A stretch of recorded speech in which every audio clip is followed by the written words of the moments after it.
Welcome back to Say Smut. This Yap session is a little bit different than the ones we've done in the past. This last weekend, we were invited up to Sports Romance Con in Minneapolis, where we got to interview in front of a live audience two wonderful authors, Chelsea Curto and AJ Truman. To give a little bit of background before we go into the interview, we did Chelsea's interview first, and then we did AJ's second. And so if we're ever referring to the next session or the last session, that is what we are talking about. This was our first time recording in front of a live audience. And so if any of the audio sounds a little bit off, just please have some patience with us. We are definitely still learning. In my interview with Chelsea, we talk about the fun stuff like the craziest smutty moments she's written and what not to do on an airplane. But we also talk about her new book coming out, In Stormy Weather, and the last two books coming out in the DC Stars series. We also discuss the importance of writing open-door spice scenes and writing people having sex in their 30s and 40s. So please enjoy this conversation with Chelsea Curto. Welcome to Say Smut. I'm Sarah. This is typically the part where my counterpart and my beautiful co-host, Hope, says, that's Sarah. She loves books. And I say, that's Hope. She loves talking to me about books. And then I tell you that Hope has not read the book that I have read, and she's not a reader at all, actually. And then I tell her about, the Kool-Aid Man smut, or I tell her about door smut, and she's shocked every single time as if she doesn't know we do a podcast with 70 episodes. Unfortunately, she was unable to come because of work obligations, but Chelsea, she was so kind. She said, I will be with you like peasants among the masses. Oh my God. In her rise to fame. And she said, I will absolutely come and chat with you. So Chelsea Curto is known for her series DC Stars and Love Through a Lens. Chelsea is a flight attendant and romance author who writes fun, fresh, and flirty love stories with plenty of spice. When she's not making fictional characters banter for 20 chapters, can confirm 20 chapters, before they finally kiss or serving chicken or pasta on an airplane, you can find her trying to pet as many dogs as she can. So Chelsea, welcome. Thank you so much for having me. Oh, yeah, we can clap. I think that deserves a clap. Oh my gosh, no. Okay, I have, Man down. Man down. The pants are just too tight. They're painted on, as so many authors like to write. That's my favorite statement for them to write. What's your favorite phrase for an author to write or for you to write in a... I'll tell you a phrase I will never write is letting out a breath that they didn't know they were holding. No. And I get it. I get that it can be used in some moments, but I'm so conscious when it's I take a deep breath. I'm like, don't add the other part. Stop it right there. Stop it. We're done. We knew we were holding a breath. We know we're breathing. Well, okay, so you're a flight attendant, and I have to ask this too, because as a self-conscious flyer, what is the most taboo thing a reader can do on a plane? What are we doing that's obnoxious? What are we doing that is no? As a passenger? Yeah, as a passenger, as a reader, should I not have my light on when it's really dark? No. Lights are okay. Okay. I can't really think of anything. I mean, we were just talking about an emergency. My friend Amanda, who's also a flight attendant, who is also a reader. What were you gonna say? Oh yeah, going to the bathroom without your shoes on. Yeah. Oh no. Yeah, no. and I haven't read any book where they, the person on a plane becomes friendly with the person next to them on the plane. But I will say a flight attendant will notice if you are doing anything at your seat or in the bathroom, and the bathrooms don't fit more than one person. Who's getting in the Mile High Club? I would love to know. Because the bathroom is my least favorite place on an airplane, and I'm if y'all want to do it, okay, but it's not very sanitary, so let's maybe not. Have you seen love stories happen on an airplane? Okay. Have you seen two passengers? It's kind of like a teacher. My mom's a teacher. She's here. It's kind of like when they do the seating chart and they're I know these two kids have a crush on each other, Okay, so one time when I was working, I'm pretty sure I was in my previous airline during this because I remember the airplane configuration because I could see the people because some aircraft configurations there's kind of a wall. So I remember being able to see these people. They were in their 40s, maybe their 50s, a man and a woman. Then they were not together because he had a ring on and she didn't, and they weren't interacting for most of the flight. But as the flight went on, they started to talk to each other a little bit more. And then during landing, they were making out, and I was what is going on here? And I was like, I feel like I just witnessed something like really bad happen, but like I don't know these people, so I can't like say anything. Do we know that it was a wedding ring? Like, could it have been a class ring that like? I mean, it was on his left ring finger. Look, I'm looking for a silver lining. And that was before like Oura rings, you know, and fitness trackers, because this was probably like 10 years ago at this point. And it was like, I did not see them interact a lot, and then they started to become more physical with each other, and I was like, okay, also, all right. Who's making out on planes? Like, other than like in the romance books we read, like, who is actively, if you're even in a relationship, are you making out on a plane? Well, really? And I have had a time now with my current airline, we do fly international, so like first class, like lie flat seats. And my friend was working as, we call them the purser on like an international flight. She comes to the back, and I was also a purser at the time, and she goes, I need you to come up here. And I was like, oh God, what's happening? And I'm like, is this a medical? What are we doing? And she's like, these people are like cuddling in the seat. And I was like, what? So I walked up there. They had the seat fully reclined. They were both in the same seat, which is not a big seat to begin with, like arms around each other. And I said, call the captain, get the seatbelt sign turned on. Yeah.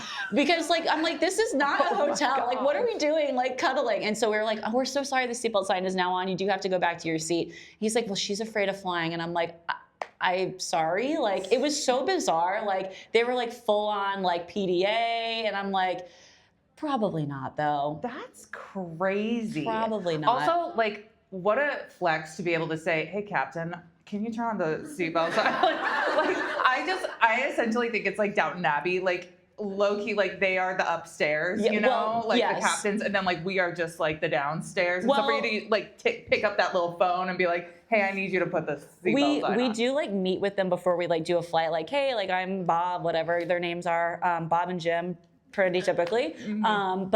And so like you can kind of like catch the vibe early on, and they can be like, we're here for anything you need, let us know. If you want the seatbelt sign on, let us know. So like sometimes they're very good at communication, and some you're like, I don't think I would do that with them because they probably aren't gonna pick up or answer. So you have to know the room. Read the room. Absolutely. Exactly. Speaking of, I just have to imagine that your schedule is so crazy as a flight attendant. When and how did you get into writing? Mm-hmm. And like, I mean, just how does that even fit into your schedule? So I was always a big reader growing up. I feel like as most of us were. And then I stopped reading because I was reading in school and it just wasn't fun anymore. And then during COVID, I took a leave of absence from flying because we weren't sure what was happening with the airline industry and travel and all of that. And so I took a leave and I was not sleeping. I'm not someone who likes to sit still. That's why I'm writing so many books at one time, because I can't sit still. And so I wasn't sleeping because I had nothing to do during the day, and we didn't know what was going on with the world. And so I started reading. I started reading a lot. And then I started to write. And that was back in 2021, 2020 and then 2021. So I published my first book in 2022.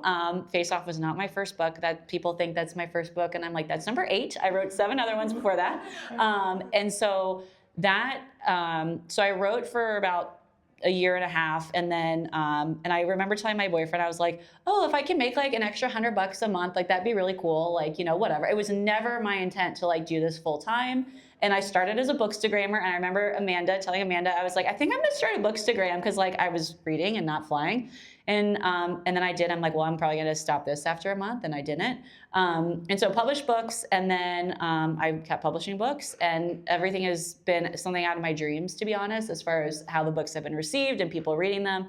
And so I'm not flying right now. I'm on a leave. I took a leave starting in November, I think, and I am technically on a leave till September of 2026, and TBD if I go back, to be honest. But I will say our job is very flexible, and when I was flying, I was doing 9 days a month, 12 days a month. So we don't do 9 to 5s. We don't do 40 hours a week. It's very different. So like when I say like I flew 12 days, I'm like that, like I had 18 days off. But that doesn't account for stuff like going to the airport. I'm in Europe. All my layovers were in Europe, so I was on different time zones, and I wasn't sleeping. Woe is me. My layovers were in Europe. So like it's a very flexible job, and I feel very fortunate. And it's one of those jobs where the more years you put into it, the better your schedule will be, like seniority, And so I had been fortunate to have had a good schedule, and then I was fortunate to be awarded a almost year-long leave. I did not think I was going to get that, to be honest.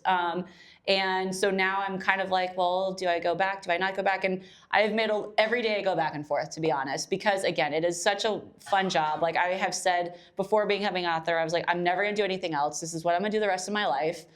It is a very real job because some people will be like, well, what are you going to do next? I'm like, this, thank you. Because you get to see the world, you meet new people. Because your layovers are in Europe. In Europe, yeah. I mean, there were a lot of, I have canceled at 3 a.m. at the airport after sitting there for 8 hours unpaid. So, you know, obviously medical events and all that. But, and so right now I'm kind of in the limbo of, so I consider myself a full-time author right now, but before I feel like my job, I feel very fortunate that my job was so flexible to kind of consider it full-time writing. So I go back and forth on what the future will hold, TBD.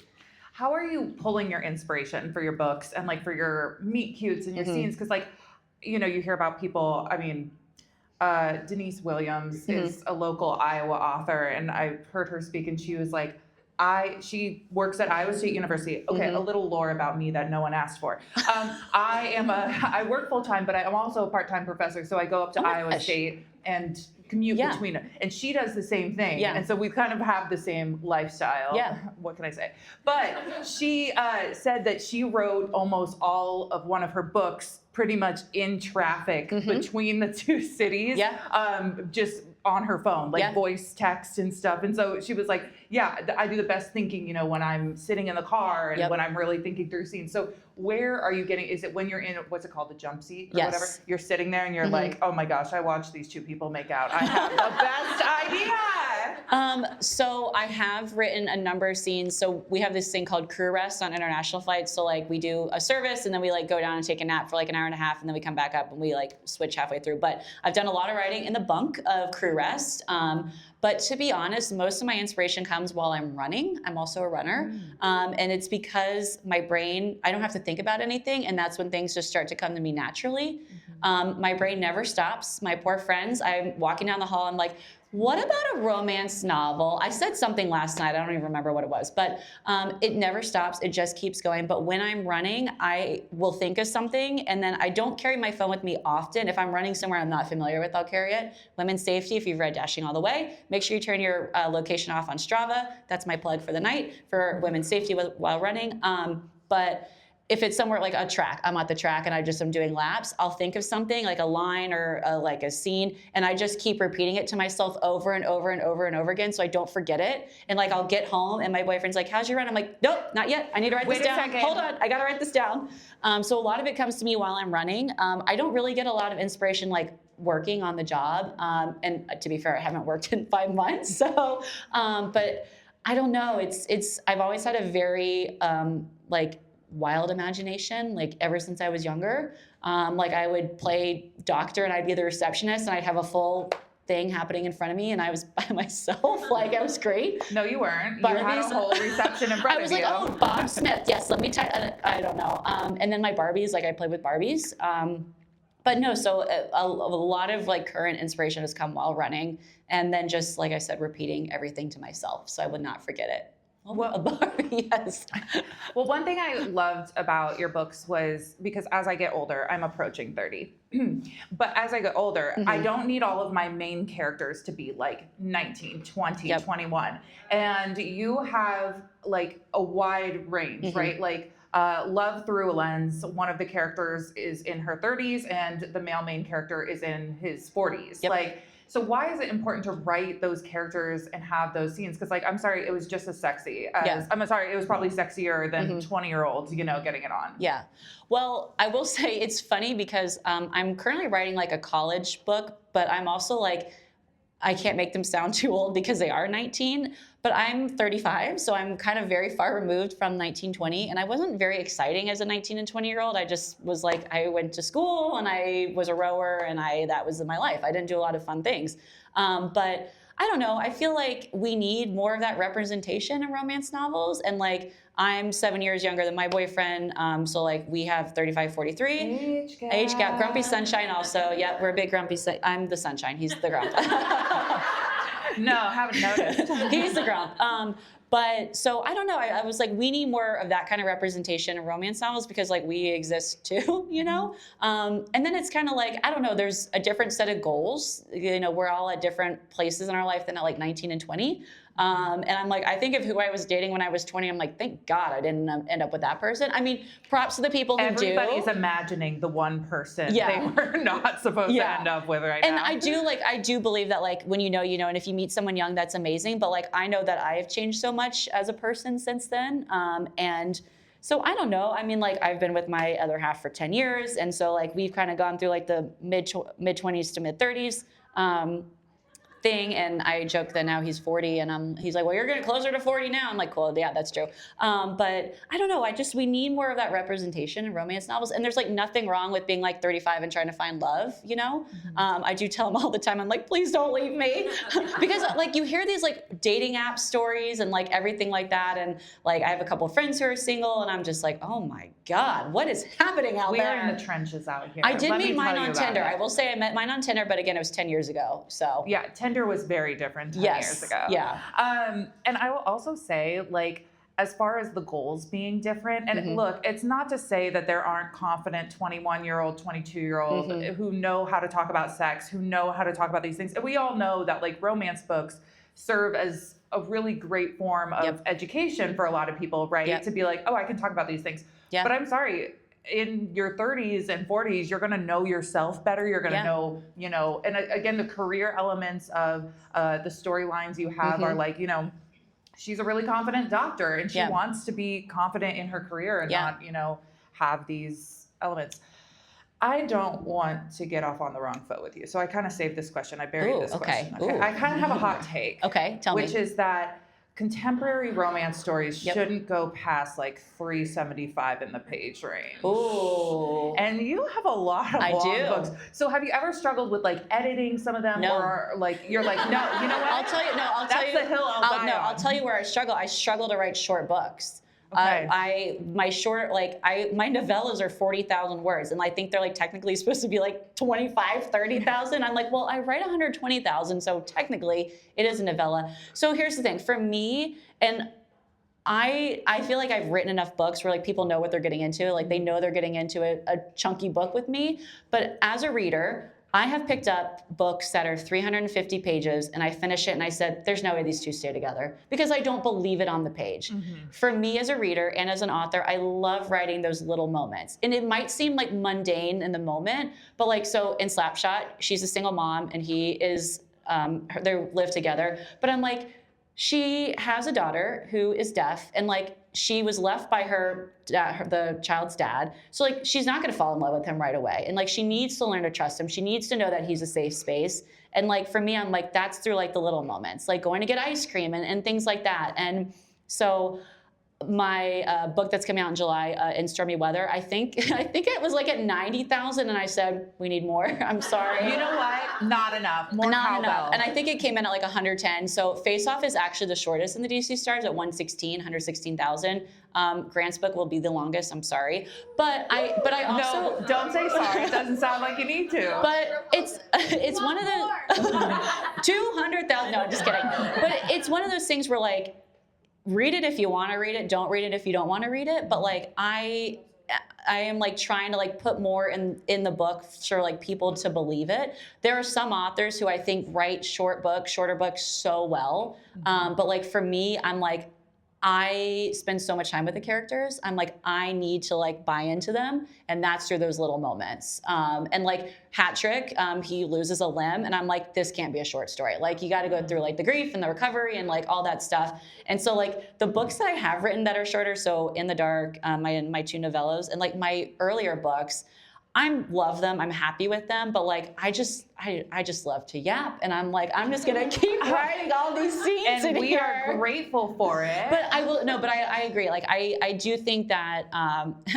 And this was a hot take on Threads a couple weeks ago, and I was like, just at me next time you're gonna say this, because I got into a whole conversation with someone because I said, oh, my new book's 140,000 words, and they're like, but that's ruining the book industry, and I was like, yep, me, I'm the downfall. Thank you. Who's told Brandon Sanderson ever to cut it down? Yeah, they keep giving that man deals. And that's the thing. Like, you look at like Project Hail Mary and like Brandon Sanderson, all these like, and I get it, they're fantasy, they're epic novels, blah blah blah. But like, I want to tell a long story, so I'm gonna tell a long story. You know. And to your point, when I was reading Love Through a Lens, like the characters were friends for 2 years, right? And typically you enter the story when they become friends. Yep. Or when something dramatically changes, right? And so when I was looking at them and their storyline, and they kept saying like, I've never had a romantic feeling about my friend. I was like, yes, you have. What do you mean? And then as their story went on, I was like, oh no, you really were that platonic. Yeah. And I think that was an interesting take because so many times they're like, no, I've been in love with her. I've been in love with him for 2 years, like since I met him, or I always knew he was attractive. And it's like, well, and I think like back to the older character conversation is like, then you throw in careers and jobs. So like in Grant's book 6 in the DC Star series, like she is a coach in the NHL, and she's like, we're not crossing that line because you have those sort of like boundaries and things. And then like in Hat Trick, like she's the team trainer, and she's like, you know, I never thought of him that way because like he's a player and like we have a working relationship. And then it's like you need the moment where things switch from one character or both characters. And I have male friends, like I love sports. I've kind of always been sporty. And like I have male friends that I don't have feelings for. So like, and I feel like I kind of weave that into like every book. I'm like, men and women can be friends without there being any like sexual undertones. But I love when that moment shifts and you're like, oh, wait a second. Okay, I see what's happening here. You're actually ripped and hot and wealthy. Yeah. And then there's like an emotional switch, you know, like when there's like a moment and like, I don't know, like Face Off when like he wears her jersey, obviously, like there's like that moment and she's like, oh, okay, well, maybe. And then in Stormy Weather, there's a tornado scene where like she falls, he picks her up, and she's like, oh my gosh, maybe he's not as arrogant as we think he is. Since you're going to bring it up, let's talk about Stormy Weather. I know we're all here for a sports romance book con, but I have now conned all of you. We're going to talk about... Let's talk about atmospheric science. Yes! Get your pen and paper ready. Okay, so obviously you have Stormy Weather coming out here in July. And as somebody who's gone... Yes, very exciting. As somebody who's gone through 2 tornadoes, I do have to ask, how many tornado scenes are there? 2. There are 2. Great. One, double the trauma. 1 does dissipate, so it doesn't touch down. 2, it does touch down, and it is on page, and it is like real and like in the moment. There are also 2 hurricane scenes, and I have gone through hurricanes as born and raised in Florida. I don't know if anyone else has, but it was, and I love weather. I'm not a scientist. Like, I don't ask me anything about physics or anything like that, but I love weather. So I was like, I can't write a meteorology book without putting like the weather in there. Yeah. And then like, especially hurricanes and you know, tornadoes. Tornadoes are less common in Florida, but we do have the hurricanes.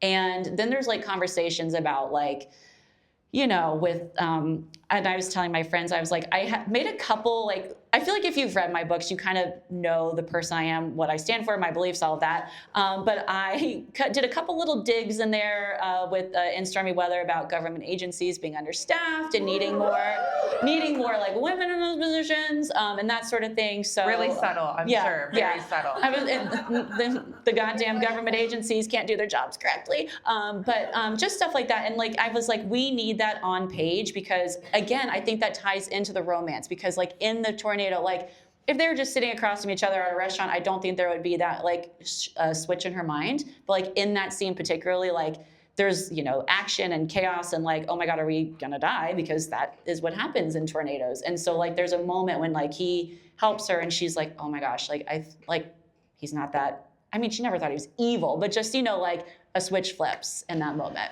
Well, my tornado experiences have not been that exciting. I was in the tornado shelter with the former CEO of my company handing out, because we were in a kitchen, like we were in a kitchen and like she was handing out like pops and stuff to everybody. Yeah. So not as exciting as like I don't know, hot guy keeping me company. But I do want to ask, have you like talked to BK Borison or like any of these other authors coming out with like weather related books right now? So Kayla Gross has Whirlwind, which she came out with last year, 2 years ago, I think. Yeah. Which mentions the Iowa derechos. And this is where I change our entire podcast to talk to you about the 2020 derechos. No, I'm kidding. No, but I am here for it. So I started writing In Stormy Weather in 2022. So this was before Face Off. This was before any Left Through a Lens. And I was writing it during Hurricane Ian in Florida while a hurricane was coming through. And I was like, okay, what about a romance novel featuring meteorologists? So I started writing. I shared it with 2 people. I shared it with 2 editors, like personal editors, not like literary editors. And it was a single point of view, dual timeline, second chance romance, which is nothing like I write today. And I wrote about 60,000 words, and I kind of just put it aside. And I was like, maybe not the right time. Put it aside. And then my agent, like last year, a year and a half ago, she's like, well, like, what do you have like to go on submission with? So like, I'm obviously indie author. So you go on submission with publishers and like being like, hey, do you want my book to put in bookstores kind of thing? And I was like, well, I wrote this meteorologist book like 2 years ago. And she's like, tell me more. And it's been so fun to see like the rise in women in STEM and like different career paths. Heather Ashley has Chase Me If You Can coming out in June with Berkeley too, which is Tornado Chasers. And they go through like Texas and Iowa or Idaho. I'm not great with geography. It's probably Iowa. Yeah, something in the mid Great Plains area. But I love that we're seeing more women in STEM and then like women in underrepresented job. And I have kind of like made my whole thing of like women existing in places men don't want them to exist. And I was like, okay, thank you.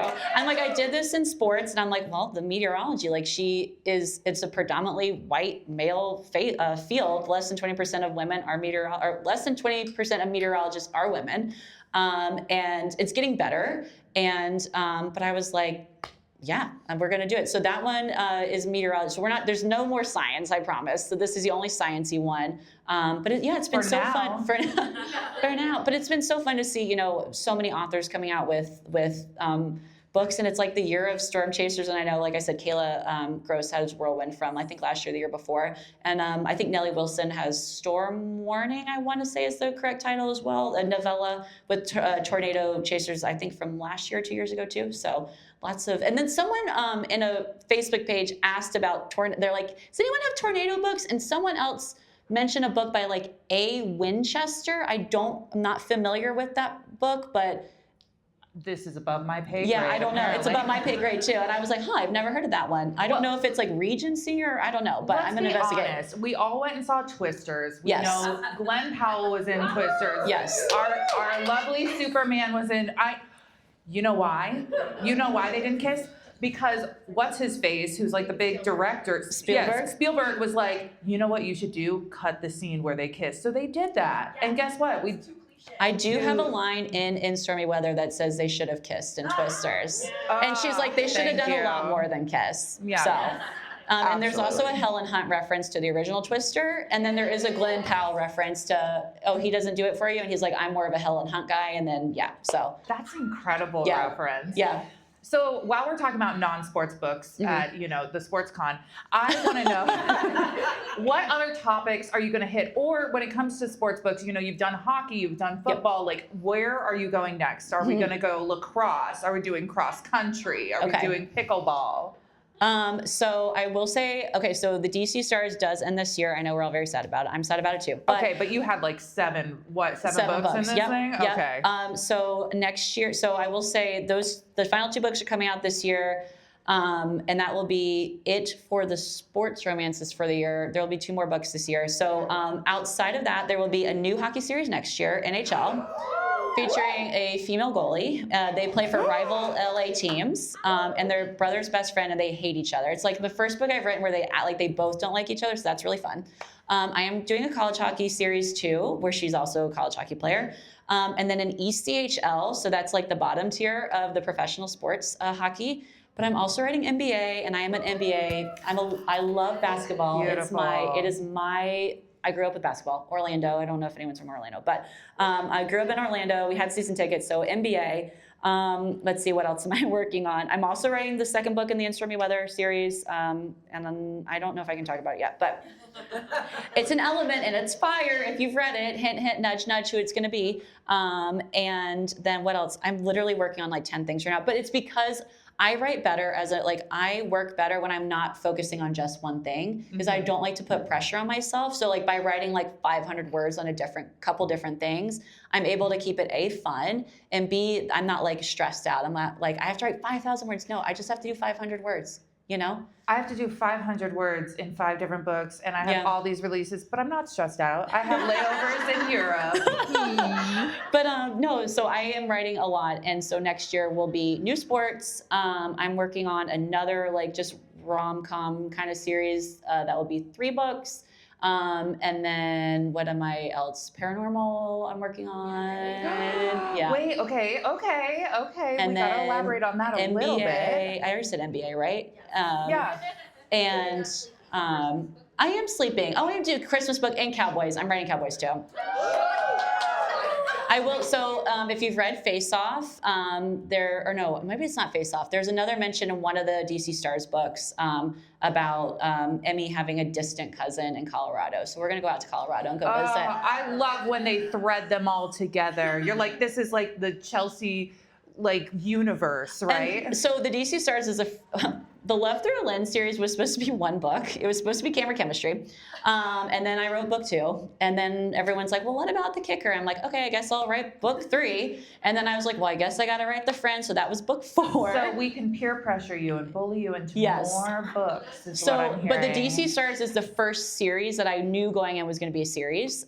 It was supposed to only be 4 books, I feel like, at the start, and now we're at 7. But that's it. And so everything else will be much shorter, because 7 is a lot to process, and it's a lot of information to keep track of, and timelines and seasons and like people. And I'm like, who's retired? Who's still playing?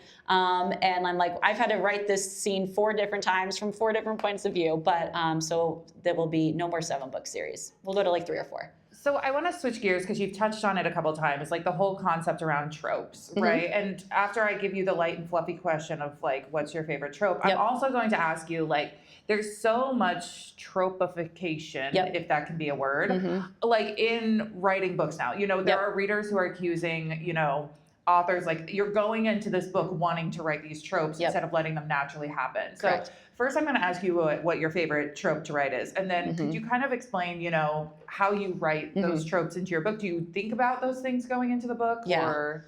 So favorite trope to write is one-sided rivals to lovers, where she hates him, but he's obsessed with her. I mean, I feel like that's pretty obvious. How it should be. Also fake dating. I'm writing a couple fake dating romances right now, and that's really fun.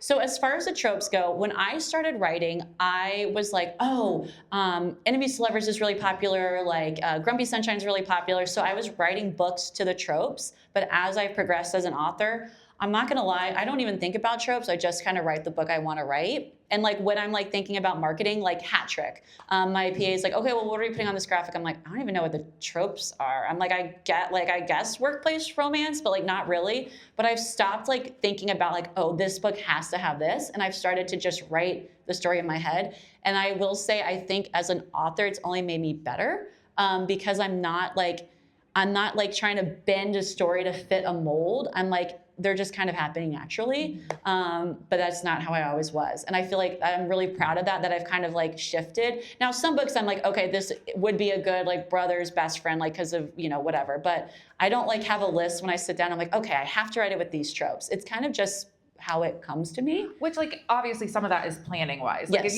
if you need to understand where the conflict is and you're like, well, this is going to be like, okay, they're working together or a secret relationship. You have to understand those tropes. Yeah. But then like you get to some of those books where it's like, of course the room has one bed. Yes, we know. We know this story. And like sometimes it's like, yeah, it makes sense for like, for example, one of your characters, they went home to visit his family, and of course they're going to stay in the same bed together. Like exactly. But then there was nothing around that, and I was like, thank you. Yeah. Like it was almost like a pleasant surprise, and not like run into like a, how are we going to share this bed as a 30-some and 40-some-year-old, adult that is fake dating already and also already sleeping with each other. Exactly. And I don't know. I've just like, when I think of a story, I'm like, and there are a couple things. So like, I think of like the next hockey series I'm working on. I'm like, okay, well, I want them to like not like each other. I'm very hesitant to use enemies to lovers in a contemporary romance because I like, when I think of enemies, I'm like knife to the throat kind of fantasy.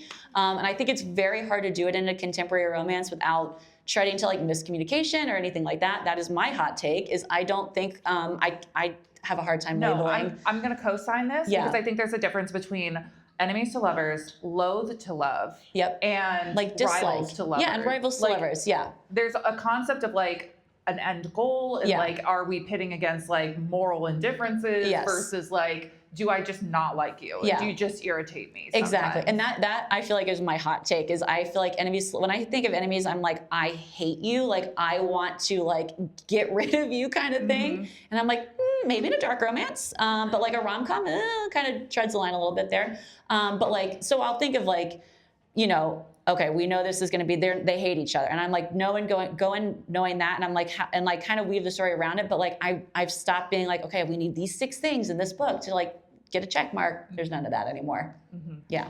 Look, I know I waited 35 minutes to bring it up, but post heated rivalry, because that's what everybody's, I was waiting, but no one reacted.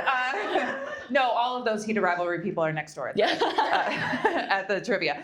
But post heated rivalry, I felt like I saw all of these like videos of, okay, here's how to cure your heated rivalry hangover with these books, and your books were on every single list. So did you feel like you saw this surge after that? What do you feel like the culture has shifted since heated rivalry has come out? Yes, and I will say, especially post-Olympics, especially post phone call in the locker room, if you were in our panel earlier, since then there have been like Men Who Would Never, and like the DC Stars guys have been on that list, and I feel very thankful that they are on that list, because like, I don't know, like there's so much like, excuse the language. Am I allowed to cuss? Yeah. You're allowed to. Okay. I'm sorry. This is a smut podcast. Yes. We were talking about people on planes, but she will close her ears, right? I was gonna say, there's just so much like bullshit in the world as it is. Oh, that wasn't that bad. I thought that was gonna be a lot worse. But like, you know, I'm like, it's so, and like we see like men in real life can be so shitty to women and like female athletes, and I'm like, I never want my character, and like, it's really frustrating, like when a video reaches the wrong part of the internet, like on TikTok or Instagram, and like then you have like real life men being like, this would never happen, and I'm like, well, why is that, Brian? Why would this never happen? And so like a couple of my videos have made it there, and I'm like, well, thank you for reaffirming like this notion. And I'm like, but why are like these men considered fictional? Like this isn't like abnormal behavior to like support a female athlete. Like that should be like bare minimum in real life, but it's not. And so it's been really exciting to see so many hockey fans coming into, you know, the world. And, you know, I was never really a hockey girl, to be, like I said, I was NBA, but like, I remember Icebreaker in 2020, I feel, and I know Elle Kennedy's been writing hockey for a long time, and there's some hockey authors who've been writing a really long time, but I feel like Icebreaker was like the first book in like years that just exploded the sport and exploded hockey romances.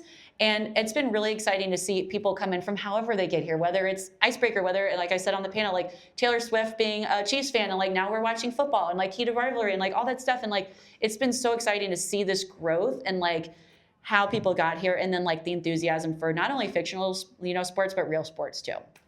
It's been fun to see. So are you going to make like some Caitlin Clark essentially fanfic, please? I do like Caitlin Clark. No, she's a good shooter. I don't know, but I will write WNBA and PWHL. Those are also on the list. Yes. Because like I feel we need more.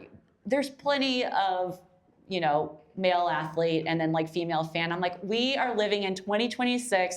Women athletes are getting more attention than ever. Like, I want to see that in books more, and we're seeing more of that in books more, more in books. But I would love to see that only continue to grow post-Olympics, and I feel like every couple of years we have like, yay, women's sports, and like we need to keep this going because that enthusiasm is so important. If you were on the panel earlier, like Taylor was talking about it, like going to your local like high school basketball game and that sort of thing. And so I love that we have so many sports romances that people can now, that they're new to the you know, sports romance books, and it's so exciting to see. Well, and one of the issues is equity, right? And not just necessarily like in how much media attention these women are getting, but also like I remember being shocked. I work for a big financial media brand that no one could figure out, that talks a lot about money and how much money people make. And when it comes out that Caitlin Clark makes less than my yearly salary, now granted, she's being paid a lot to be on those Gatorade ads and stuff, but she's getting paid less than me, you know, and I'm, you know, what can we bring attention to through other art forms, right? That causes, you know, civil discourse, right? About these issues to what you're talking about with some of these fictional men.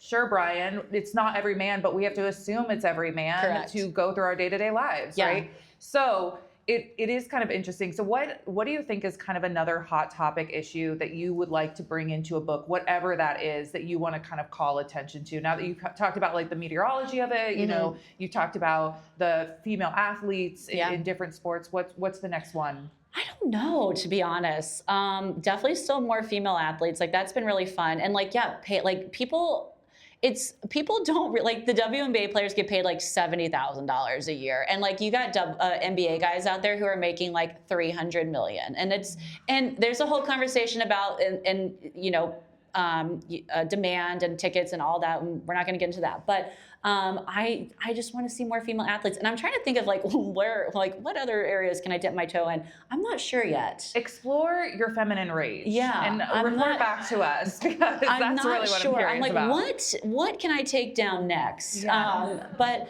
it's been so fun. And when I was sitting down to write Face Off, so you meet Maverick, who's in Face Off, in Behind the Camera, which is the third book in the Left Through Lens series.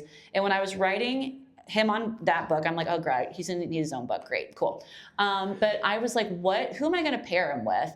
And I was like, there's so much out there, like so many hockey romances, so much, you know, how are they going to pick up my book compared to all these other ones? And I said, I'm going to put her in the NHL. And I said, this is risky because it is fiction, but it goes kind of past the fiction line because, you know, it hasn't happened. It happened once in a preseason game. But I'm like, it's been so fun. I never thought that like it would get the reception it did. And I have loved to see like everyone, you know, so excited about it because I love that book so deeply, obviously. But just to have like a female athlete in a professional sport and uplifted by her male teammates and like the coaches, and because you don't really see that in real life all that often. So well, and to your point, we are seeing such a dense market for hockey romances. I mean, they're coming out left and right. I was trying to explain to my mom the generations of books that we have experienced. I'm like, it's kind of like, you know, when Twilight came out, and then there was like every vampire book ever, and then it was like Hunger Games. It's like every dystopian book ever. And like, yes, hockey romance has been around, but you are seeing a huge influx. Correct. And so it's like, how do you stand out that it's not just another, you know, two people who end up happily ever after? Like, sure, they all make us feel good, but like you have those standout ones that we're all thinking of that's like, that plot line was crazy, or like that sex scene, wild, never trying it. But you all have those things that you're like, okay, how am I going to stand out next, right? And so I guess, you know, if you were to summarize, you know, the last two, you know, DC Stars books that are coming out this year, what do you think makes them stand out? Well, book 6 will be more of like that female empowerment and female in a male-dominated space, and again, more males supporting the female in that, you know, era. And the 7th one's just a good time. Like she's an athletic trainer, and so she obviously is on the team, but like, I feel like I've talked about it like it's accidental pregnancy. Like that's not a spoiler. Like I feel like that's been on Instagram. But like she doesn't know it's him because he's wearing a motorcycle helmet. And like he doesn't know her because she doesn't work for the team yet. And then like, oh, surprise, there she is in the training room with the pregnant stomach 4 months later. Whoops. So that one's just a good time, honestly. There's not really anything, you know. Again, I guess it's just like a male, you know, guy being supportive and like down bad for his woman, and I'm like, I think that's like my brand now, and I'm like trying to do it so they don't all sound the same. But and it goes back to and people have asked me this about like the female friendships too. I'm like, women are so hated in society in real life. Like I don't want to write females who hate the other women in the books, because like why would I do that when, you know, the world can be so catty at times. And you know, I feel like someone tagged me in a review or someone said something, they're like, no jealousy, there's no like scorekeeping, anything like that. And I'm like, I love that there's kind of like that female friendship too. We have the guys, obviously, we love the team, but like the female friendship too, that's just as strong and just as uplifting as like the guys as main characters. So obviously we're all here because we're all reading smut, and so, as we all should be. But like, what is the importance of having open door scenes? Because I have gone back and forth on this because I'm as a smut podcast host, obviously I'm reading about, elves on the shelves coming to life for mom's pleasure at night. But I did not mean for that to rhyme. But I do read, YA, and that's obviously off the table, but to the point of like, I don't read only smut, right? I read other stuff, and I read things that are closed door too. And so I think that there is a balance of some stories needing the open door. And I think one of the things we all saw in Heated Rivalry was the beautiful way that Jacob Tierney did like these, the beautiful ways that Jacob Tierney made these really hot sex scenes the first 3 episodes, and then all of them were like fade to black the last 3 episodes, and you're like, because it's not about the sex anymore. The sex is the connection that now it is emotional, So what is the value of having open door scenes in our books? Well, I will say I have a lot of, and I was just on a panel at LoveLitCon where we talked about, we started talking about that. And I have a lot of respect for closed door authors and authors who write like no spice for like so like for me, when obviously like, we love reading the spice and whatever, but like I try to have some sort of like emotional element in there where it's like, oh no, this is like the 5th time we've done this and I don't want him to leave kind of thing. Like how we were talking about like a moment where it's like, now I'm thinking about you differently. But I have so much respect for closed door authors who are able to do that without any of the spice because you just have to rely on like the dialogue, the internal monologues and that sort of thing. But like you can use the spice as like a plot-driving emotional device, which I have tried to do. But I don't know where I was going with this. Hold on. You can take anything right now. I don't know. I'm enraptured. I don't know what's going on. I'm so like tired. I'm like, where am I? And you're doing so well. No, but like with the spice and Face Off, it's the first book. They are like, she's like, I'm never sleeping with you, and she's like, oh no, I slept with you, and then like it just kind of kept going, and I try to like, maybe if like the first or second time it's like we're just here for a good time, but I do try to have some sort of some sort of like plot-driven emotion that comes from the spice. Not always the case. If you've read my novellas, those are just a good time. And I feel like it's kind of a balance between wanting it to just be spice and then wanting it to progress the plot forward. And that is a whole different conversation we can have at a later time. But I think it takes a little bit to kind of work the two together. But I love writing spice, but I will say that's the last thing I write. I tend to struggle writing it because A, there's a lot of moving parts, literally. And B, I'm like, how is this moment gonna like further the plot to like something deeper between the two characters? But I tend to leave writing the spice to last. I will literally just do spice and go to the next chapter. Yeah. That's magic. Yeah. I would be starting first. Yeah. I'd be like, so there are a couple times when I am like, okay, I need this scene because again, it kind of goes back to like development or like, how is this going to help the plot? Like you say, it's going to be one time and then it's obviously not one time. But I don't know. I love writing banter, obviously. And but the spice tends to be one of the last. Maybe it's because I like feel like I need to know the characters before I get to like that level of the connection with the two of them. But I will skip over and just come back to it. I like won't sit there and I'm like, I'll come back. Well, we end every podcast with this little scorecard. Okay. And after going through these wonderful books that I have hinted at, which if you ever want to hear about those books, you should go, I don't know, listen to our podcast. But we go through the scorecard, and the last thing we address is what was the moment in the book that made you say smut? Like, say what? Like, what was the moment that made you pause? Because it was so wild or crazy or good or whatever it is. Out of all of your books, all of your babies, pick a favorite moment that made you be like, that was wild. I can't believe I wrote that.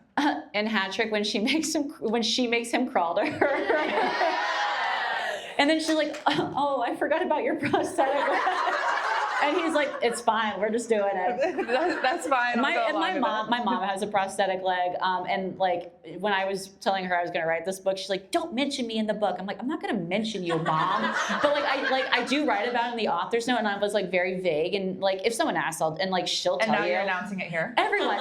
But no, she doesn't read my books because the content, and that's fine. But she said she got Hat Trick, and then she was reading the author's note the other day, like 2 months ago. And like in the author's note, I say how, someone close to me lost a limb like 40 years ago. And she is like the most courageous person I know, et cetera, et cetera. And she called me, she's like, I just read your author's note. It's the cutest. Like, she was crying. I started to cry. She's like, my dad's crying. She's like, he's crying too. I'm like, oh my God, now I'm crying. But so like with that book, I was like, Hat Trick is probably my favorite book of the whole series, to be honest. But that moment in it, I don't know where I went with it. I was just like, we're just going for it, to be honest. You know what? Hilarious. And I love it. It's hard to like not have everything be the same, because again, I've written so many books, like I don't want it to be like this was in that, you know what I mean? So for that, I was like, okay, I feel like it works with this one, because I don't know. It was just, I wrote that. I'm like, yeah, I did that. Yeah, I did that. I did that. Well, everybody, Chelsea Curto, thank you.